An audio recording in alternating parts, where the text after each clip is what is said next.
What is the equation for all the vertical asymptotes of y equals 3 tangent x over 2 plus 6? I'm going to handle this in a unique way.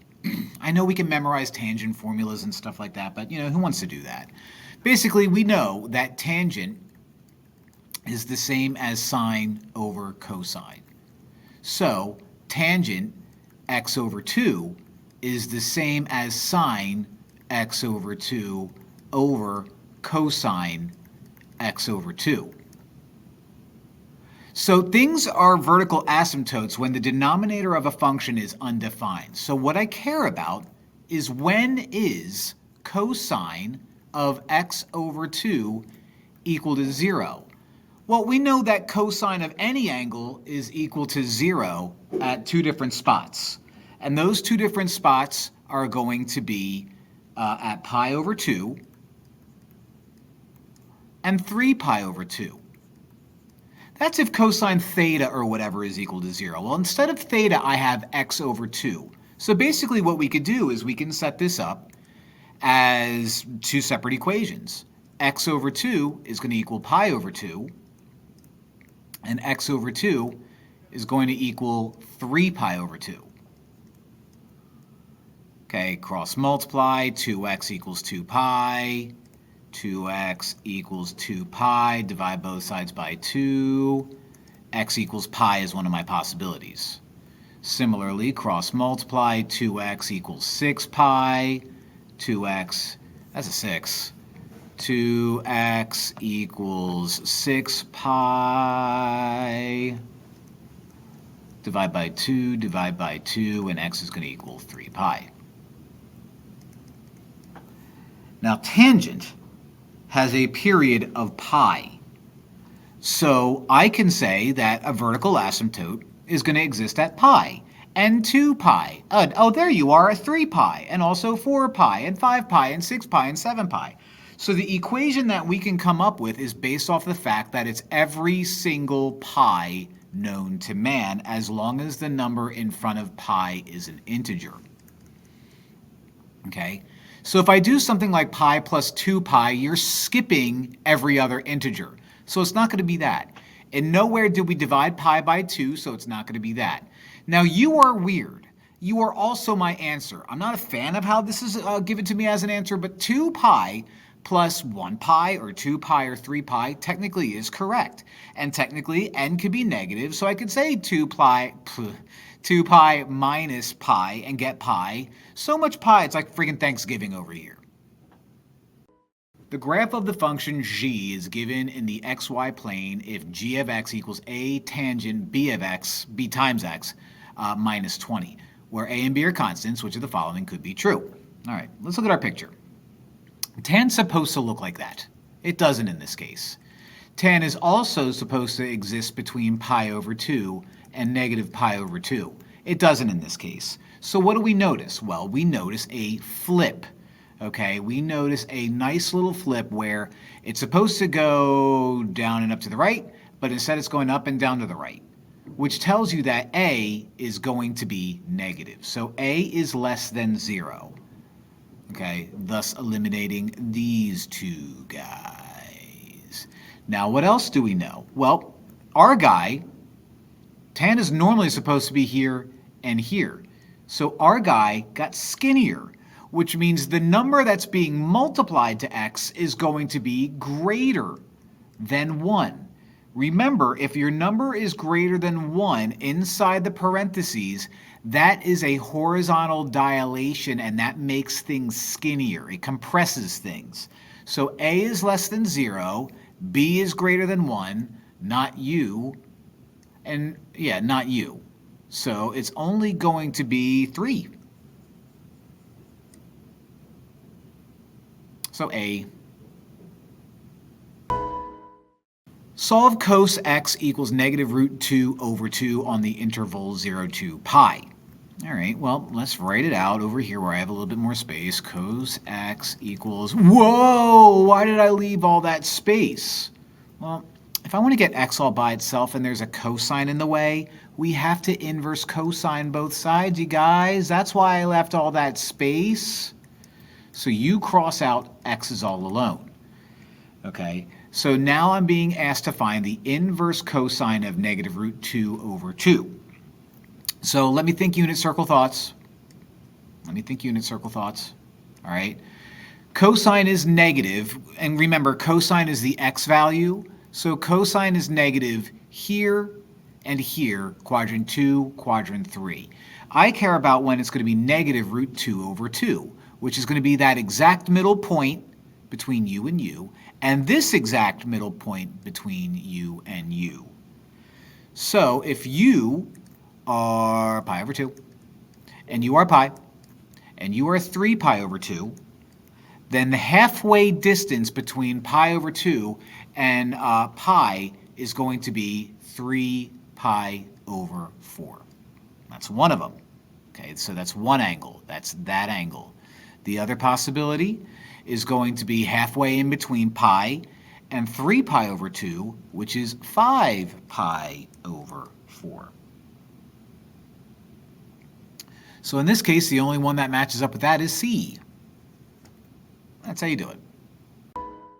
Solve the equation 2 sine x minus 1 on the interval 0 to pi. Well, let's write that out over here. 2 sine x equals 1. In order to get sine x all by itself, we divide everything by 2. And now I have sine x equals 1/2. Now, why did I go 1/2 and leave all that space? Well, if I want to get x all by itself, I need to inverse sine both sides. Inverse sine both sides.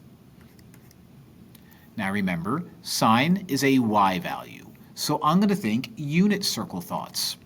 Okay? I'm going to think unit circle thoughts. Y is positive right here in quadrant 1 and in quadrant 2. I care about when the y value is 1/2. So the y value is 1/2 right here at the bottom of the 3 dots, which would mean it's also right here at the bottom of the 3 dots. The bottom of the 3 dots in a unit circle in quadrant 1 is going to be pi over 6, and the bottom of the 3 dots in quadrant 2 is going to be 5 pi over 6. So my answer is going to be x equals pi over 6, 5 pi over 6. And that's going to be A. Given the function f of x equals 5 sine x minus 3, for x is in between negative pi over 2 and pi over 2, which of the following represents the inverse function and its domain and range? So before I even consider the inverse function, its domain and range, I need to find the domain and range of regular f of x. All right, so f of x is going to look like this. We have two numbers that make things different, 5 and negative 3. Negative 3 is a midline.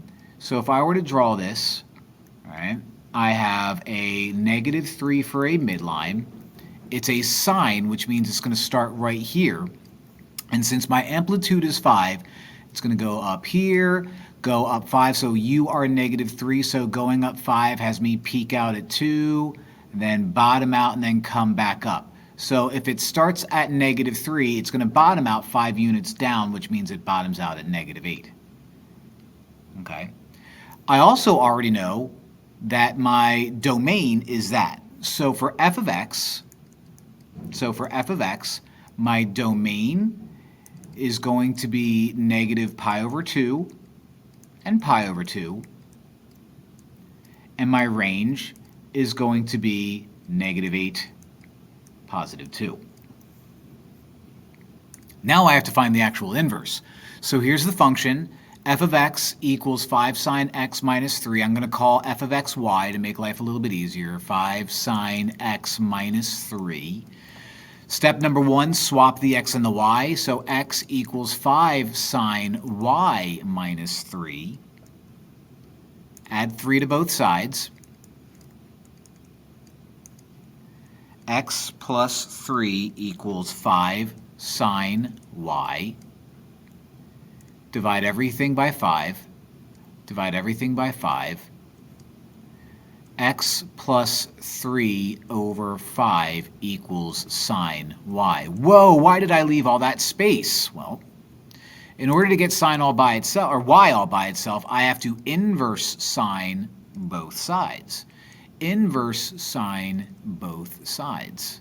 So you cross out, and now I have sine inverse of x plus 3 over 5. Now, since y is all alone, I can call it f inverse of x. So now f inverse of x looks like this. Now, when you're given f of x and it has a domain of this and a range of that, swap them. So the domain is now that, and the range is now this. So the domain is going to be from -8 to 2, and the range is going to be from -pi/2 to pi/2. And after doing all that, it appears that our answer is A. Which of the following is the graph of f of x equals 2 inverse cosine of x? Well, the regular inverse cosine looks like this, okay? Looks like that. Starts at 0, peaks out at pi. All right? Now, if I wanted to multiply it by 2, what that does is gives us a vertical dilation, which in other words makes it 2 times taller. So 0 remains 0, and it stretches it out 2 times more to 2 pi. So the one that starts at 0 goes out to 2 pi. Nope, you're the original inverse cosine. You're in the wrong direction. You're in the wrong direction. There you is. The answer is B. Solve the equation 2 sine x plus 5 equals 4 on the interval between 0 and 2 pi. All right, let's write it out. 2 sine x plus 5 equals 4. Subtract 5 from both sides. Cross u out. 2 sine x equals -1. Divide by 2. Divide by 2. Sine x equals -1/2. Now, why in the blazes did I leave all that space there? Well, in order to get x all by itself, you have to inverse sine both sides. Inverse sine both sides. So what I need to do is figure out what the inverse sine of -1/2 is. Now remember, sine is a y value. So I'm thinking unit circle thoughts. Where is y negative? Quadrant 3 and quadrant 4. Where is my y value -1/2? Well, remember, you put 3 dots on either of these, on each of these, and the -1/2 will live on the top dot on each one. Okay, so the top dot on this one is going to be 7 pi over 6, and the top dot on that one is going to be 11 pi over 6. So x is going to equal 7 pi over 6, 11 pi over 6, which is going to be B. Baby. Solve the equation 2 cos x equals √3 for all values of x. All values of x. All right, well, let's write it out. 2 cos x equals √3. Let's divide everything by 2. All right, and cosine x is going to equal √3 over 2. Why leave all that space? So I can inverse cosine both sides, like so. And x is going to equal whatever the inverse cosine of √3 over 2 is. Remember, cosine is an x value. So if I'm thinking unit circle thoughts, okay, the x values are positive on quadrants 1 and 4. All right, each quadrant has a dot, dot, dot, and a dot, dot, dot. When the x values are √3 over 2, those are the ones closest to the x-axis. So you would be √3 over 2, and you would be √3 over 2. So whatever that angle is, and whatever that angle is. And that first angle is going to be pi over 6, and that second angle is going to be 11 pi over 6. So x could happen between pi over 6 and 11 pi over 6. Now again, I left all that space. Why? Well, because it wants all the possibilities, which means if I spun you around 2 pi, that gives us 2, or what would that be, 13 pi over 6? That works, and then spin it around again, spin it around again. So I can spin 2 pi around. So they want me to use n, so I'm going to add 2 pi n to that. Similarly, I could spin u around 2 pi and get the same thing. Spin it again 2 pi and get the same thing. So I can add 2 pi n here too. So the one that gives us pi over 6 plus 2 pi n and 11 pi over 6 plus 2 pi n for any integer n is going to be a. Solve the equation 4 sine squared x minus 2 sine x for everything between 0 and 2 pi. So let's write it out. 4 sine squared x equals 2 sine x. Now what I want to do is I want to subtract both sides by 2 sine x, like so. That allows u to cancel out and leaves me with a 0 on the right. On the left, I have 4 sine squared x minus 2 sine x. In both of these, I have an even number in common that we can pull out and a sign in common that we can pull out. So I have 2 sine x, parentheses. When I pull out a 2 sine x out of 4 sine squared x, that leaves me with a 2 and a sine. If I pull a 2 sine x out of a 2 sine x, that leaves me with a 1, set that equal to 0. Now, zero product property says we take each part, set it equal to 0, and solve. So I have 2 sine x equals 0, and 2 sine x minus 1 equals 0. Let's focus on one at a time.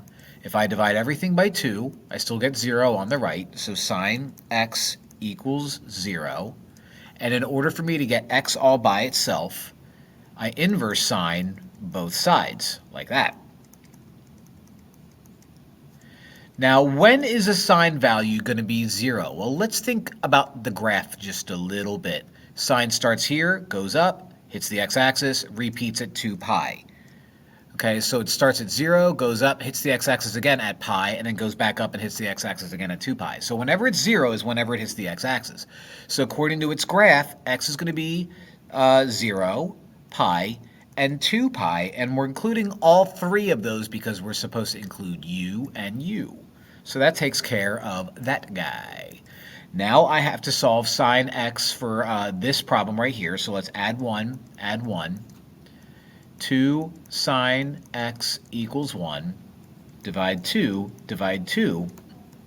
and sine x equals positive 1/2.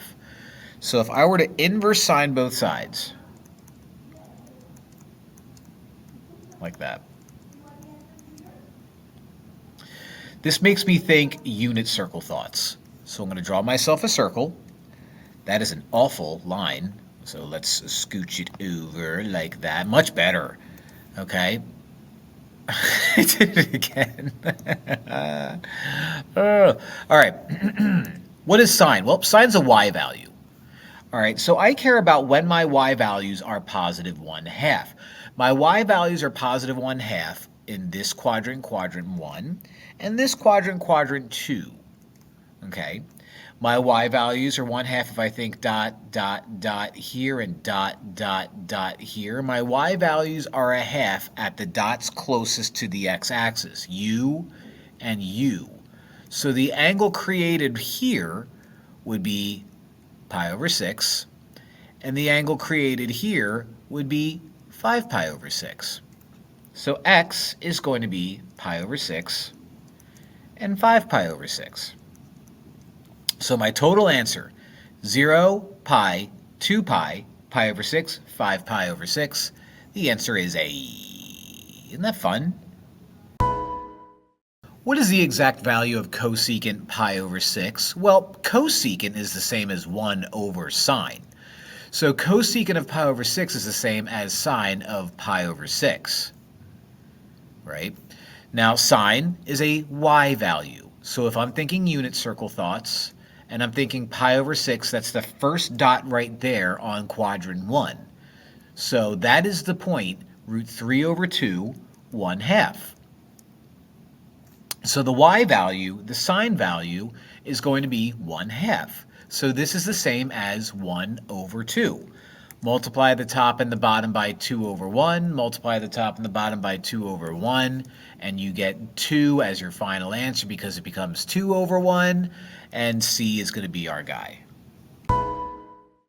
What are the vertical asymptotes of f of x equals 2 secant x minus 5? All right, this is how I like to graph these. And yes, I'm going to attempt to graph this on my terrible computer. All right, first things first, we have an amplitude of 2. We have a midline of -5, and most importantly, secant is 1 over cosine. All right, so what I like to do is let's label that information. Amplitude is 2, midline is -5. So let's actually move this guy way up here because I really don't need it.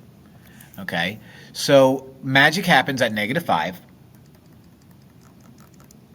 Okay. So if you're -5, if my amplitude is 2, that means it's going to deal with -3 because that's 2 above, and -7 because that's 2 below.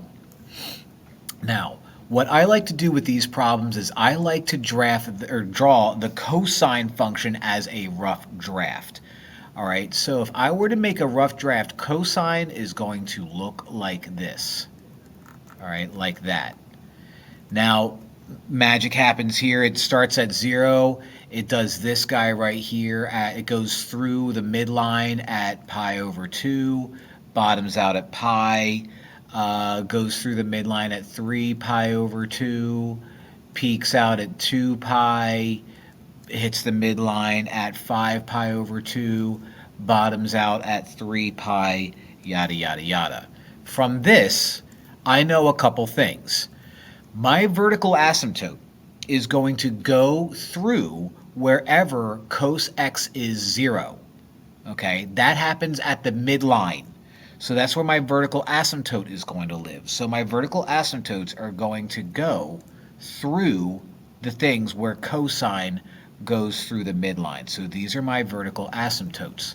To draw the actual equation, you're going to use the peaks and the bottoms of cosine to make some parabola-looking things. All right, so like u, like u, like u, and like u. Now, I did too much. I didn't have to do near enough or near that much.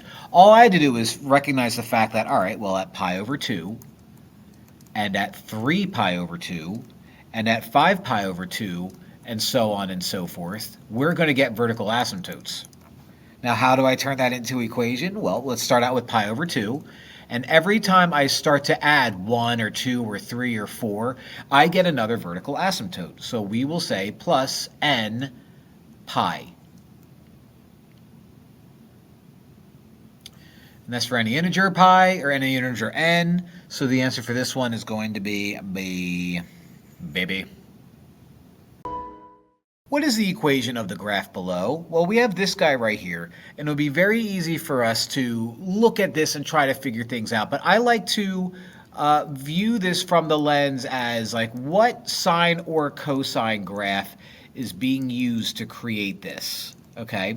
If I find out that it's sine, then I have a cosecant. If I find out that it's cosine, then I have a secant, okay?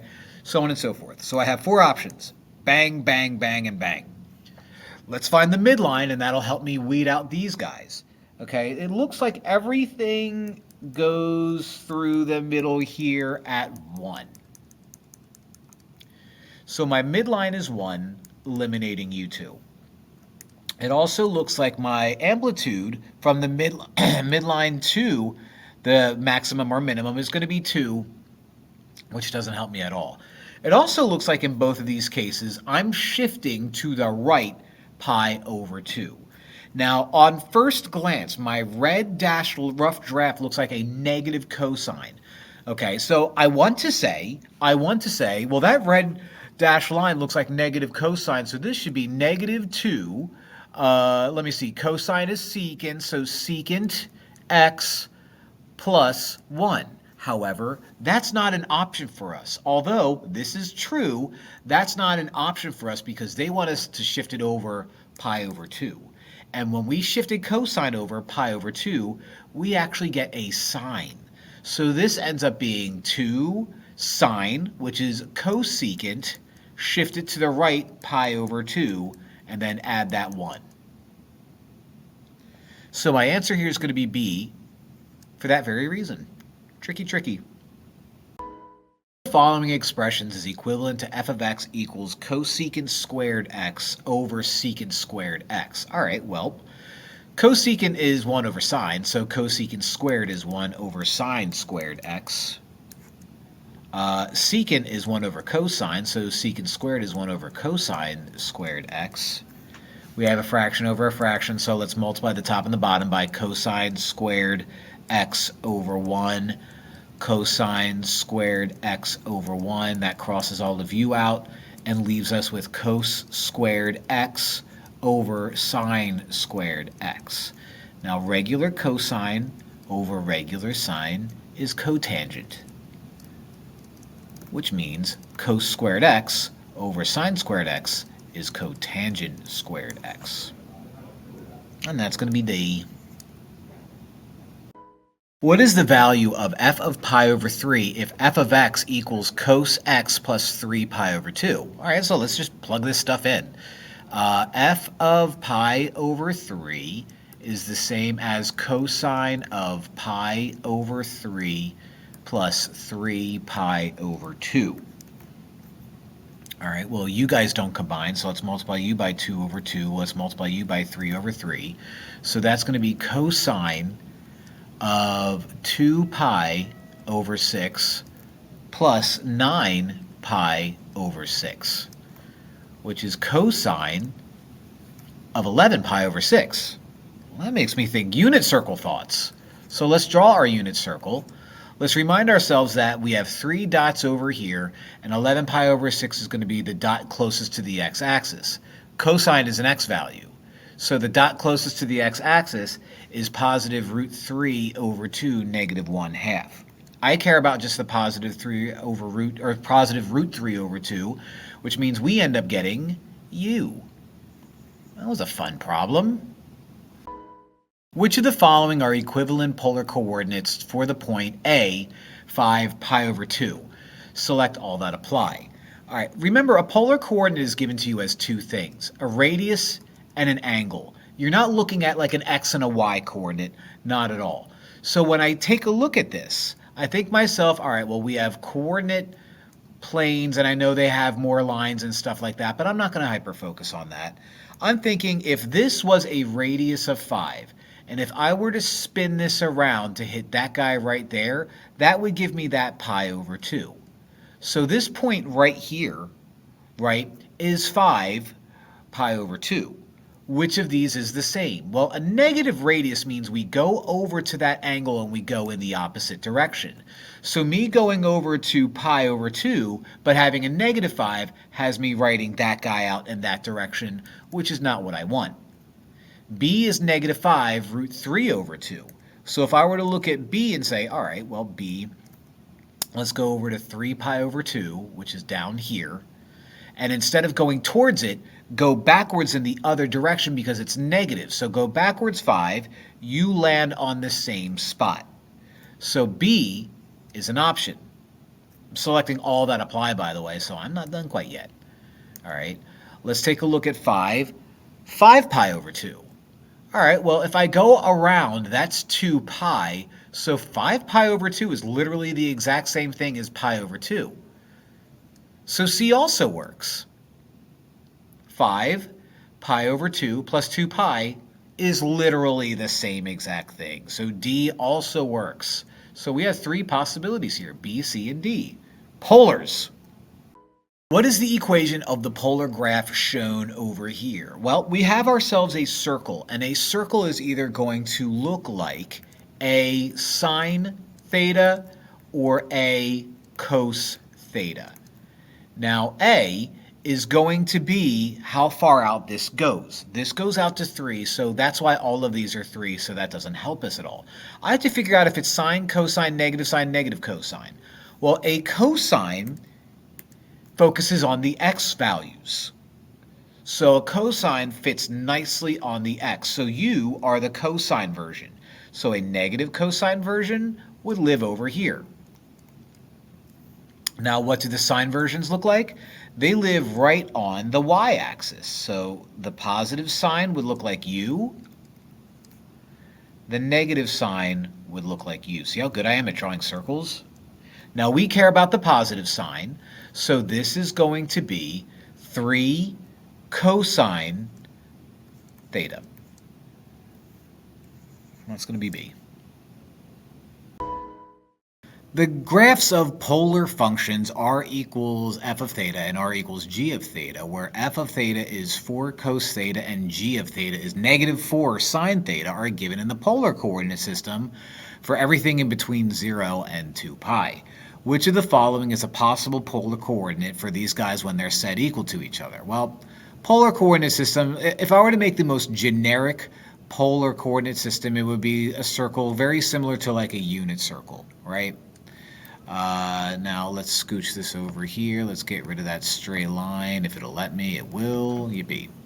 Now, the way the polar coordinate system works is you start out at 0, you're given some type of radius, right? So like u would be my radius and u would be my angle, and we would just spin around counterclockwise, right? So, you know, same old things, like your 2 pi and 0, and your pi over 2, and your pi, and your 3 pi over 2. Stuff like that. The graph of 4 cos theta is going to be a circle that lives on the positive x-axis. Cosine is x, so why not be a circle living on the positive x-axis like that? Okay, that is going to be the graph of f of theta. The graph of g of theta is negative 4 sine theta. Regular sine theta lives on the positive y-axis. So negative 4 sine theta is going to live right here. Now, it's probably safe to say that this is going to intersect right here. And it's probably also safe to say that that angle is literally right in between 2 pi and 3 pi over 2. So we could probably safely assume that at the very least, the angle part of this is going to be that halfway point between 3 pi over 2 and 2 pi, which is going to be 7 pi over 4. Now the length, I don't know. What I could do is I could use like midpoint formulas and stuff like that, but I also noticed that the length of it really doesn't matter. And it's at the angle that they really want. And so the answer for this one is going to be D based off of that information right there. What is the equation of the polar graph shown below? Well, this is A rows. There's 1, 2, 3, 4, 5, 6, 7, 8 petals. So a rose is either going to be given to you by 6, and by the way, why am I calling this 6? Because it goes out to 6. 6 sine n theta, or it's going to be 6 cos n theta. Now, when I have an even number of petals, that n is going to be half of the amount of petals that I have. So in this case, 8 over 4, 2 is going to be 4. Okay, now in order to determine whether this is sine or cosine, is the cosine of a rose formula is going to live on the positive x-axis, whether that's even or odd. Okay, petals. It's going to live on the positive x-axis for a cosine. This doesn't do that. Okay, it doesn't live on the positive x-axis, so this is going to be the sine version. So our answer is 6 sine 4 theta. And that's C. Which of the following is the graph of the polar function r equals f of theta, where f of theta is 4 minus 6 cos theta in the polar coordinate system for theta is in between 0 and 2 pi. All right, I like to compare these to the actual graphs of these guys. All right, so I'm going to compare this to the graph 4 minus 6 cos theta, in other words, negative 6 cos theta plus 4. Now that plus 4 tells me I have a midline of 4. Okay, it's going to go up to 6, so let me scooch this up a little bit. No, wrong one. Let me scooch that up a little bit. Where did that red line come from? Get out of here. All right, So if you're 4, then going up 6 is going to look like u at 10, and going down 6 is going to look like u at -2. Since this is negative cosine, we're going to start down here in negative land, live up here, and come back down. So your 2 pi, right? Your pi over 2, and your 3 pi over 2. Now what I like to do with these is I like to draw out what I think is like a rough sketch, right?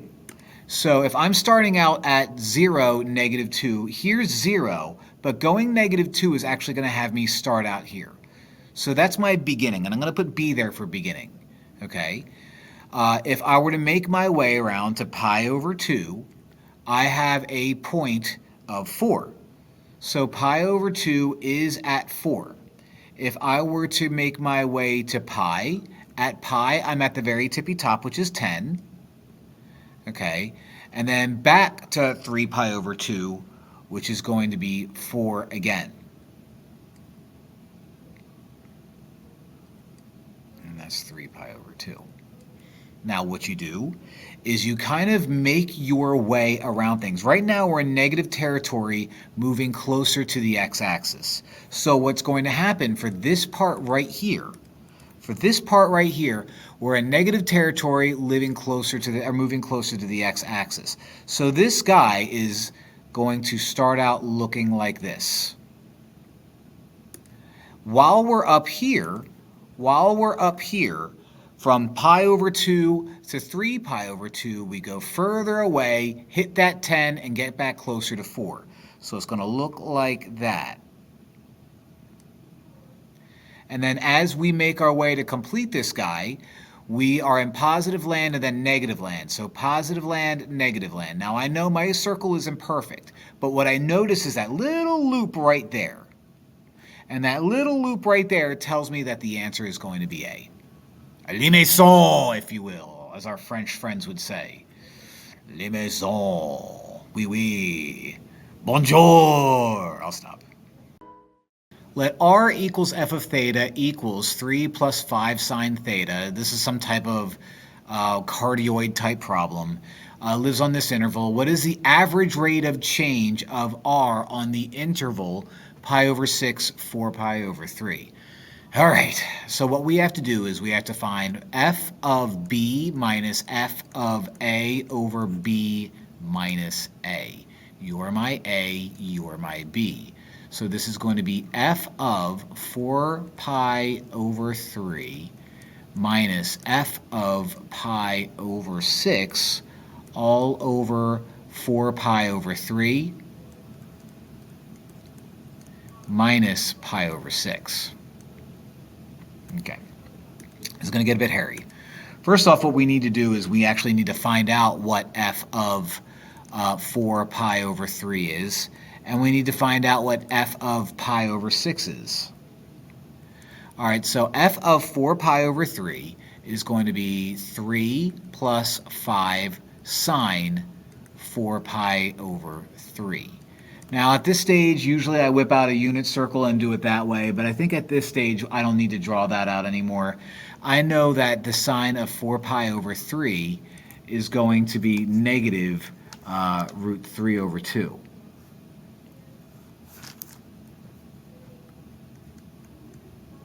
Like that. Okay, so I guess I can complete one. You know what I want to do? You know what I think I'm going to do? I'm going to turn you into 6 over 2, so I can make you 6 over 2 minus 5 root 3 over 2, and have that equal 6 minus 5 root 3 over 2. That's what I'm going to do. That's what I'm going to do, and I'm doing it. Try and stop me. Just see what happens when you try and stop me. All right.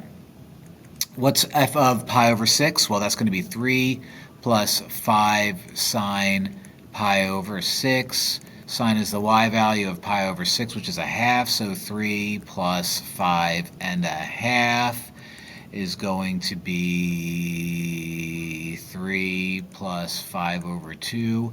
Make u 6 over 2, so 6 over 2 plus 5 over 2 is 11 over 2. So let's put it all together. We have f of 4 pi over 3, which is going to be 6 minus 5 root 3 over 2, minus f of pi over 6, which is 11 over 2, all over 4 pi over 3 minus pi over 6. Numerator, not so bad. All you have to do is just combine these, actually, not multiply anything. Combine them, and you get 6 minus 5 root 3 minus 11. We'll clean that up. That's going to be all over. Let's multiply u by 2 over 2. So we'll get 8 pi over 6 minus pi over 6. So all of that cleans up to be negative 5 minus 5 root 3 over 2 all over 7 pi over 6. Let's multiply the top and the bottom by 6 over 7 pi. 6 over 7 pi. That completely crosses out.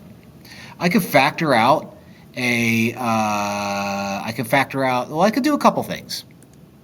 First off, let's use a different color. U become 3 and U become 1. Okay, nothing happens with that 7 there. I could factor out a negative 5, so let's factor out a negative 5, leaving us with 1 plus root 3 that I'm multiplying to 3, so I'll clean that up in a minute. All over, that would just be 1 times 7 pi. So this becomes negative 15 times 1 plus root 3 all over 7 pi. Which, although my eyes are bad, I can see is A. Gross! Consider the graph of the polar function r equals f of theta, where theta is increasing in the polar coordinate system. All right, so let's draw ourselves a very, very, very basic polar graph. That always looks terrible when I first draw these out. Now that's acceptable. All right, so we're spinning around like we always do. All right. Given that f of theta is less than 0, ooh, it's negative, and decreasing on the interval, so pi to 3 pi over 2. All right, so normally, if we have a point, and let me actually draw a point and drag it out. So here's my point, okay? Let me actually drag that out. Normally, we would be like, okay, well, it's spinning around. Yeah, thank you. It's spinning around and blah, blah, blah, blah, blah. But here at this moment, if I'm at pi, it's telling me that it's negative, which means you live over here. And not only is it negative, it's decreasing in value. So like maybe right now it's negative 1, it's going to go to negative 2, and then negative 3, and then negative 4, or whatever. So what's happening is as it's spinning around, it's moving further away from the origin. Okay? So as it's spinning around, the distance is increasing because it's moving away from the origin. It was here in negative land, and now it's further away in negative land, and now it's further away in negative land, and now it's further away in negative land, and so on and so forth. Okay, so the distance is increasing, and it's increasing on the same exact interval. So I don't know why they threw these in there. That's not going to make sense. We're going to go with C, because that's the interval that we want, and the distance is increasing because it's going further away as you move further out. Oh, that was weird. Free response question number 3 on Unit 3 practice test. Let f of theta equal sine squared theta, and g of theta equals sine theta plus 1 minus sine squared theta. Write f of theta as a cosine function using a Pythagorean identity. All right, so sine squared theta is connected to the Pythagorean theorem identity, sine squared theta plus cos squared theta equals 1. So that comes from a squared plus b squared equals c squared, where u would be my a squared, I guess, u would be my b squared, u would be my c squared. And this technically is saying y squared, because, sine is y, plus x squared for the same thing, cos is x, plus equals 1 squared, and then you get that. Just thought I'd share that with you. Now what we would do is we would subtract cosine squared theta from both sides. Subtract cosine squared theta from both sides, cross u out, and that leaves us with sine squared theta equals 1 minus cos squared theta. So we can rewrite out f of theta as 1 minus cos squared theta. And that's how you do A. All right? All right. Find when f of theta is 1 on the interval 0 to pi. All right, well, f of theta is sine squared theta, so sine squared theta equals 1. Let's get rid of the squared by square rooting both sides, and don't forget that when you square root both sides, you add the plus or minus, and that leaves you with sine theta equals positive or negative 1. So let's set up two separate equations. Sine theta equals positive 1, sine theta equals negative 1. Why did I leave all that space? Well, in order to get theta all by itself, we got to inverse sine both sides, baby. All right, inverse sine both sides. I'll do that over here, but let's just focus on one at a time. All right, so theta is going to equal the inverse sine of 1. Now, when is sine 1? Well, if we think of a regular sine function, it starts at 0, 0, peaks out, bottoms out, resets. Okay, that peaking out happens at 1, and that happens at pi over 2. So the inverse sine of 1 is going to be pi over 2. Now we do the same exact thing over here, where we inverse sine both sides, cross you out, theta is going to equal the inverse sine of negative 1. And we do the same thing that we did over here. When does it bottom out at negative 1? Well, it bottoms out at negative 1 at 3 pi over 2. So this theta is going to be 3 pi over 2. So my answers for B are going to be theta equals pi over 2 and 3 pi over 2. So that's part B.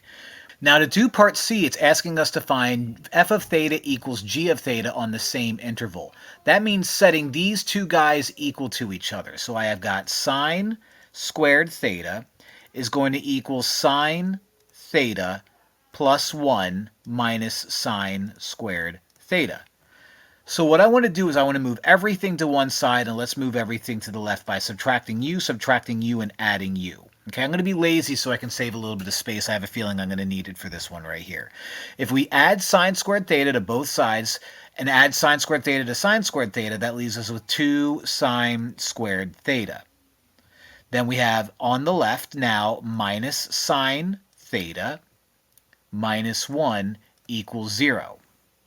So in my mind, okay, a little thought bubble that I'll bring the thought bubble up here. So pretend this is my head over here with a thought bubble. Is I don't like all that sine stuff. So why don't I pretend that that looks like 2x squared minus x minus 1 and then factor that out. Well, that would be a really good idea. And if you were to factor that guy out, that guy would factor out to 2x regular x. If we make that minus 1 and plus 1, I think that would work. 2x squared minus 2x plus 1x minus 1, that'll do the job. So taking this guy, and instead of x using sine theta, this factors out to 2 sine theta plus 1 times sine theta minus 1 equals 0. All right, so where I have this space over here, and let me get rid of that. Let's use all the space that I can. I'm going to set up my two separate equations. So I have 2 sine theta plus 1 equals 0. And then I have sine theta minus 1 equals 0. Minus 1, 2 sine theta equals negative 1, divide 2, sine theta equals negative 1/2, inverse sine both sides, like so. And now my job is to make a unit circle over here and try to find out what happens when the y value is negative 1/2. Now, If a y value is negative 1/2, that's going to happen in quadrant 3 and quadrant 4. Negative 1/2 is going to be, and again, this is the y value. You have your dots here and your dots here. Negative 1/2 is going to be, for a y value, the dot closest to the x-axis, so these two guys. That gives me 7 pi over 6 and 11 pi over 6. So theta in this case is going to be 7 pi over 6 and 11 pi over 6. Now we got to do this guy. Let's add 1 to both sides, cross u out. Sine theta equals 1. Inverse sine both sides, inverse sine both sides, cross u out. And theta equals the inverse sine of 1, which I already know what happens is pi over 2. So this is going to be theta equals pi over 2, which is here. So writing this all out in one final problem, we have theta equals, in order, pi over 2, 7 pi over 6, 11 pi over 6. And that, ladies and gentlemen, is how you do it. The height of a person riding a Ferris wheel is given by this gross, terrible equation right here, feet after t seconds. What is the height of a rider after 30 seconds? This is a calculator problem, so what we're going to do is we're going to throw that into the y equals part of the calculator and then see what happens when t equals 30. So let's do that. All right, let's type this abomination into y equals. So we've got negative 38.101. Ooh, my favorite amount of Dalmatians. Cosine, parentheses automatically pops up, 0.371. T is x, x is t, all the same thing. Close those parentheses, plus 42.576. All right. If you hit graph, not going to see a whole lot. Okay, and that's because if you look at this equation that we just typed out, amplitude is nearly 40, and our midline is above 40. So we really need to adjust our window to make life easy for us. Now, looking at A, B, and C, the x values, which is the seconds, is going to reach around 30. So let me keep my, well, actually, no. Let me change my x min to 0 because I don't need negatives. And let's change this to 40 to give us a little bit of cushion. All right. Now, if I have an amplitude of around 40 and a midline of around 40, I should probably have my y min at 0 because I really don't need, I mean, this is a Ferris wheel problem. You're not going to go below the ground. And let's set you to 90, and that should be pretty decent for me. Hey, I love it. I love it, I love it, I love it. What is the height of the rider after 30 seconds? Well, there's two ways you can do this. You could do table and scroll all the way down to 30, or you could do second calc value and see what happens when you type in 30, and we get 37.46965 whatever, blah, blah, blah, blah, blah. So we will round that up to 37.470. And we ended up with 37.470 feet. Very good, very good. When will the rider first get to 50 feet in the air? So I'm going to build a second equation and find out where 50 and this gross line intersects. Part 2 is going to be us finding when we hit 50 feet. So I'm going to go to y equals, I'm going to go to 50, hit graph again, and we can see several spots where this hits 50 feet. Now, we care about the first time that this hits 50 feet, which is going to be that guy right there. So we care about where these two lines intersect. So let's go to second, trace, takes us to calc, go down to intersect, or just hit 5, and scroll all the way to the left until you go to just the left of your intersection point, like so. Go just to the right of your intersection point, keep things nice and close. For guess, hit enter, and then you get an intersection at the seconds of 4.7625. So we'll go back, round that appropriately, and come up with our answer. And that happens 4.762 seconds. What is the average rate of change from the 11th second to the 23rd second? Well, that's going to be the average rate of change formula, which is f of 23 minus f of 11 over 23 minus 11. So this is going to require us going back and forth looking at a table in our calculator. But let's go ahead and do that and see what we get. All right, this last part is going to involve me building our average rate of change formula. We first need f of 23. So you go to second, table, scroll down to 23, find out that that's 66.505. So let's quit out, make our numerator by making a parentheses first, 66.505. 505 minus. Now let's go back to our table and find out what happens at 11, and that is 65.066. So let's quit out of that again. Okay, go back here, 65.066. Close that parentheses, hit divided by, and then we're going to do 23 minus 11 down here. Don't forget your parentheses. 23 minus 11, close that parentheses, and that ends up being 0.1199. So we're going to round that up once we get back to our original slides, and that'll be that. All right, so f of 23 ended up being 66.505 minus f of 11 ended up being 65.066. That was all over 23 minus 11. And then when we did the math, we ended up with a very small number, 0.1199 or 120.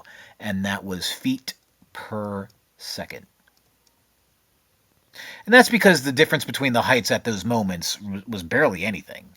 So, yeah, that's that. And by the way, that completes Unit 3. So I hope you guys enjoy the videos. I hope this helps. Good luck on your tests. I love you. And don't forget to like and subscribe and patronize and all that good stuff. So thank you for watching.